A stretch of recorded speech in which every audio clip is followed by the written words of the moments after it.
In this module, we shall learn the role of expectations in effectiveness of policy. Irregular fluctuations in economic activity as measured by aggregate production and employment are a persistent characteristics of market economies. The monetarists have viewed these fluctuations in a different way.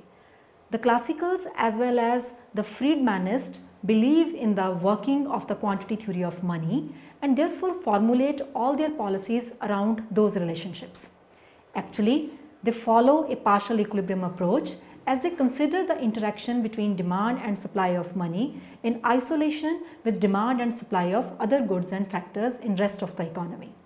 But Friedman shifted the focus from the demand for money and constant velocity of the labor market and the issue of full employment. He tried to establish relationship between the expected inflation and wage inflation. He argued that in every economy there is a natural rate of unemployment which is consistent with zero rate of wage inflation. But Friedman did not analyze the fluctuations around the natural rate of unemployment other than those induced by the government policy. He did not analyze how the private sector or the market behaves in a self-correcting manner even under the conditions of imperfect information or other market rigidities. On the other hand, Lucas has used the general equilibrium method and emphasized that equilibrium in the money market must be viewed in coordination with the equilibrium in other sectors of the economy. He says that the misspecifications in one part of the model representing whole of the economy affects all other parts and therefore there is a need of a consistent and accurate model. Lucas' version is termed as new classical. This approach gives strong policy implications. The foundations of Lucas' version actually lie in the notion of rational expectations. In this context, let us first try to understand the concept of rational expectations. After studying this module, you shall be able to understand the concept of rational expectations, explore the role of expectations in effectiveness of policy, understand the idea of Lucas Critic, examine the actual behavior of the governments under given political and strategic considerations. First, we will discuss the rational expectations. In simple terms, rational expectations are the expectations which people make as consumers as well as producers by keeping in mind all the information about all the parameters over a period of time. In case of rational expectations, the mean of expectational error is assumed to be 0. Hence, in the rational expectation equilibrium, markets clear themselves and neither the monetary policy nor the fiscal policy changes have any effect on output. Thus, the models based on rational expectations predict the irrelevance of the policy. Lucas' model, however, discusses some transitory deviations from the full employment and these deviations are the result of expectational errors. They are said to be transitory as they last only as long as the errors last and the errors cannot stay forever. Therefore, these deviations are eliminated as the errors are eliminated. Moving on, the rational expectations and policy ineffectiveness. In case of rational expectations, people make decisions by using all the information and any deviations from the natural rate of unemployment can occur as a result of surprises or say unforeseeable and unpredictable events. Any systematic policy can be fully anticipated and hence neutralized through the price responses. Thus, according to Sargent and Wallace, 1976, the changes in output can be made only through befooling the people for some time. This can be understood through Lucas' aggregate supply and aggregate demand function. The aggregate demand is function of expected real interest rate, that is the nominal interest rate or capital RT, and the expected change in general price level, that is ET minus 1, PT minus 1 minus ET minus 1 into PT. This can be represented as YTD is equal to RT minus the expected change in the price level. The aggregate supply function is actually Lucas price function which is given as YTS is equal to Y star plus alpha into PT minus ET minus 1 into PT. Here Y star is the natural rate of output. The term PT minus ET minus 1 PT shows the expectational errors in prices, and alpha shows the total number of firms or production units in the economy. Further, in the money market, the demand for money depends upon income YT, price PT, and nominal interest RT. That affects nominal money balances, that is MTD, according to a fixed parameter, that is chi. Hence, the demand for money function can be written as MTD is equal to PT plus YT minus chi into RT. In each time period, the government provides additional supply of money to the extent of the difference between the output last year and the natural rate of output. That is MTS is equal to nu into YT minus 1 minus Y star plus ET. Here nu is the feedback term, which is a systematic part of monetary policy. This is also termed as a policy parameter, as it shows the decision of the monetary policy that to what extent the gap between the actual output and the natural output is to be plugged in each year.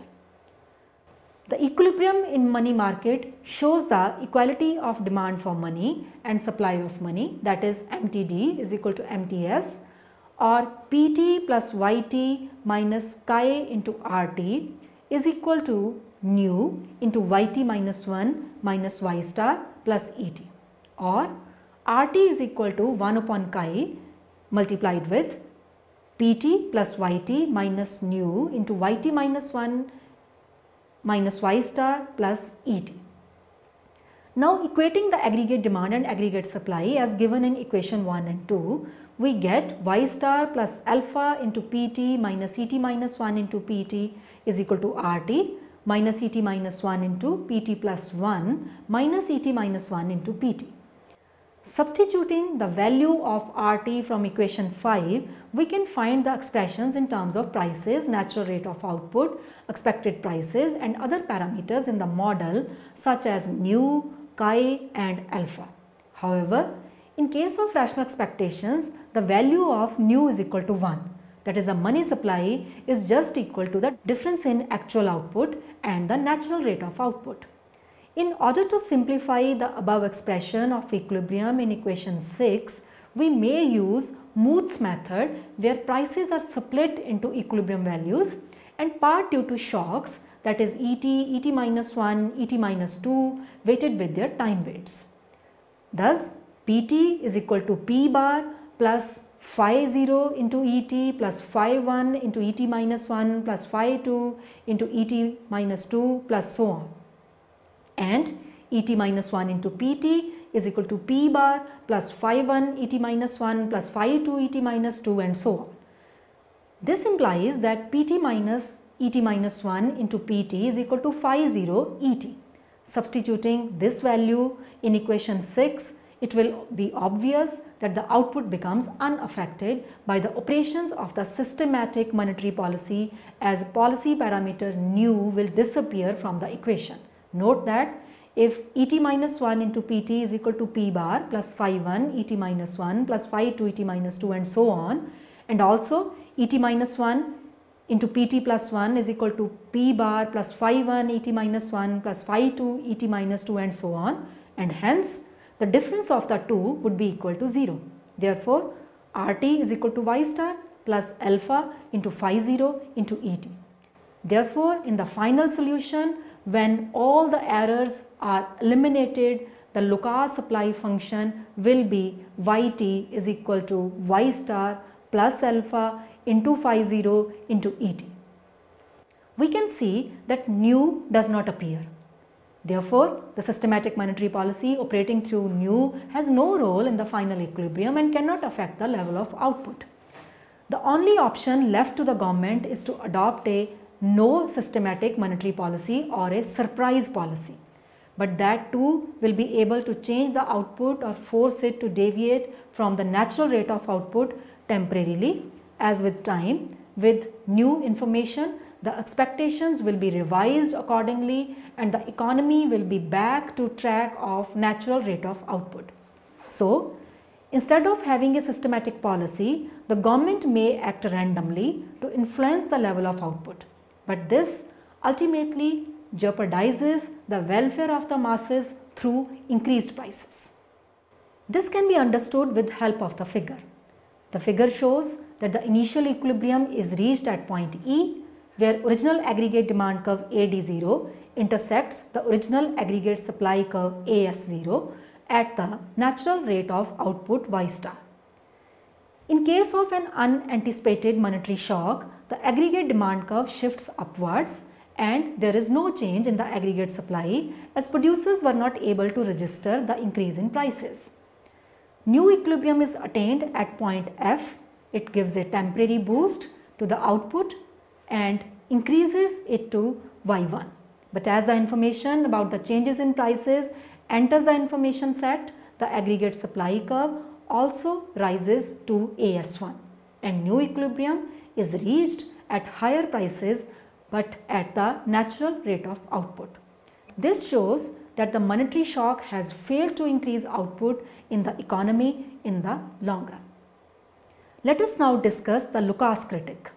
Lucas was very critical of the econometric based macroeconomic models used for policy evaluation in the 60s. In this respect, he made an argument popularly known as the Lucas Critic, in which he stated that a well-specified economic model has two kinds of parameters. These are the structural parameters such as time preference, the tendencies of risk aversion, the parameters of production functions, etc., which are likely to remain stable over time. These parameters actually do not change with the change in policy stances.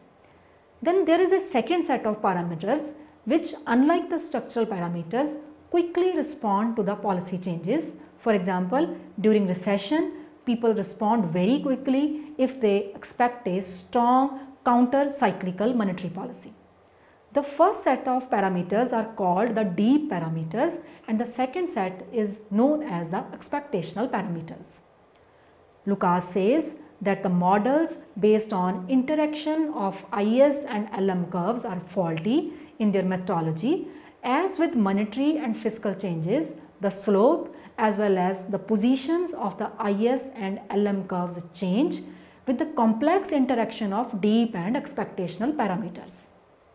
Since the IS-LM approach ignores these interactions, therefore, the results of these models cannot be relied upon. Lucas emphasizes on understanding the micro foundations of macroeconomics in order to have a deep analysis of macroeconomic policy.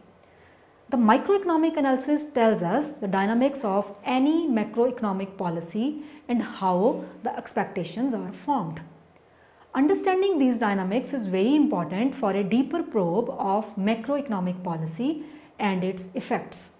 Lucas therefore says that the expectations should not be treated as exogenous but as endogenous to the model that they influence.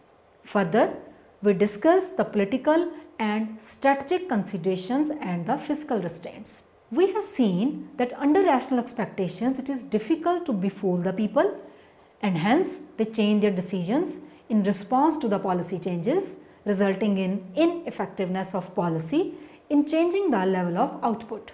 But still there are few rays of hope which may lead the policy makers to make such strategies that result in some desirable results. Actually, the ineffectiveness of policy, as pointed out by Lucas and Sargent and Wallace, is based on the assumption that both the public and the private sectors have access to same information set. In reality, the government collects most of the key information, out of which only a certain amount is revealed to the public. Moreover, the government also has a time advantage in getting this information.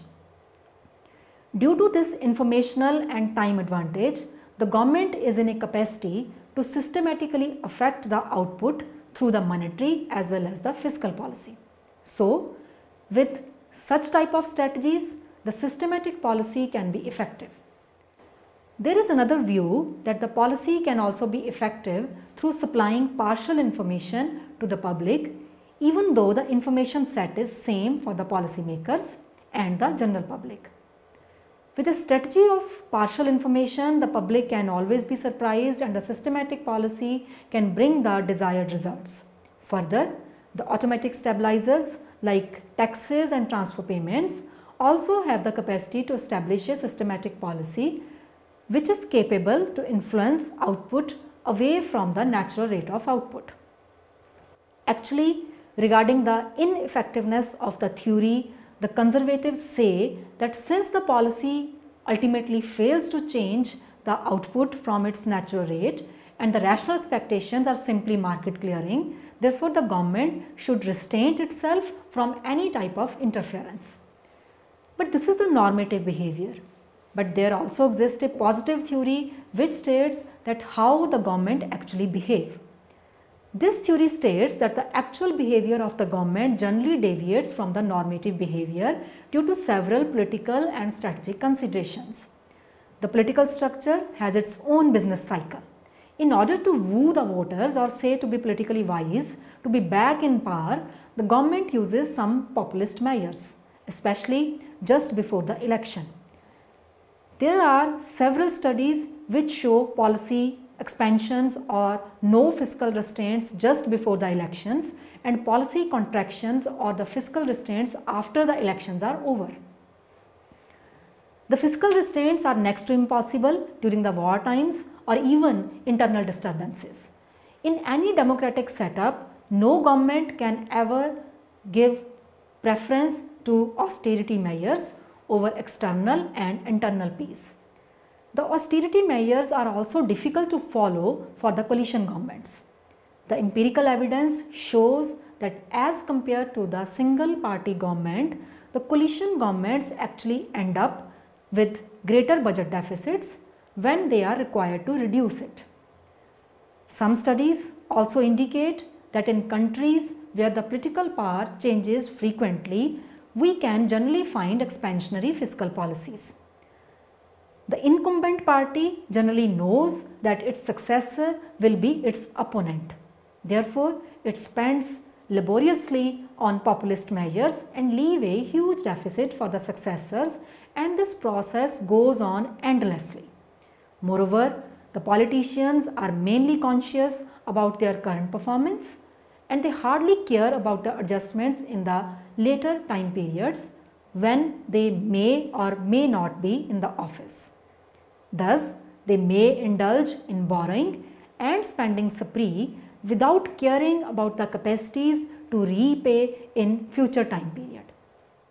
Finally, Sachs and Larian have pointed out that the weak governments are unable to control inflation as well as the fiscal deficits. They generally do not have enough political support or the institutions to support their decisions. Under such circumstances, they find it difficult to resist the pressures from different stakeholders from different sectors of the economy and tend to increase the spending in attempt to make peace with each of them. But the irony is that the weak governments are not generally able to mobilize resources, especially through taxation or other fees. This generates a huge fiscal deficit that sets stage for a very high inflation. Thus, we can say that even though people follow rational expectations and the normative theory states that the government should not unnecessarily indulge itself in huge fiscal deficit which leads to inflation, in reality, due to several political and strategic considerations, the governments do adopt the expansionary monetary and fiscal policies. Let us now summarize what we have learned in this module. The rational expectations are based upon the information about all the parameters in a given model. Therefore, the decisions based on rational expectations are market clearing in themselves. Thus, the agents in the economic system have perfect information except for the purely stochastic disturbances. Therefore, any systematic policy change is already part of the information set of these agents, and therefore they do not deviate from their natural rate of output. This points towards the ineffectiveness of the policy. However, in real life, the governments have several political and strategic considerations. Therefore, even though the normative theory suggests them not to follow any expansionary policy, they do indulge in expansionary fiscal policy to woo the voters. There are evidences that it is difficult to follow the fiscal restraints in case of threats to internal and external security. Coalition governments and weak governments, and even just before the elections in the country. Hence, in real life, even though the agents behave in a rational manner and have perfect information about the system, the government's actual behavior may deviate from the normative behavior.